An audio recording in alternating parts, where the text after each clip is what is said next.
এই দুঃখ কষ্ট বিপদ আমাদের কোমরকে সোজা করে, আমাদের পায়ের মাটিকে শক্ত করে। চিল্লায় বলেন ঠিক কিনা?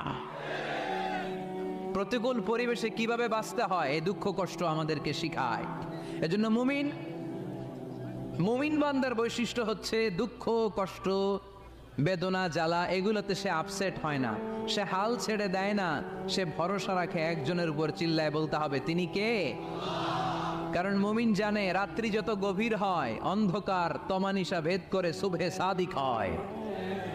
মুমিন জানে গর্ভবতী নারীর পেটের ব্যথা যেই দিন বাড়তে থাকে ওই দিনই নতুন মেহমান আগমনের সময় ঘনাতে থাকে। মুমিন জানে তার জীবনে দুঃখ কষ্ট বিপদ যত বাড়তে থাকে সুখের দিন কাছে আসতে থাকে। এজন্য মুমিনের হারাবার কিছু নেই। ইন্না মাআল উসরি ইউসরা, ইন্না মাআল উসরি ইউসরা। নবী হে, কষ্টের পরেই আছে আনন্দ, দুঃখের পরে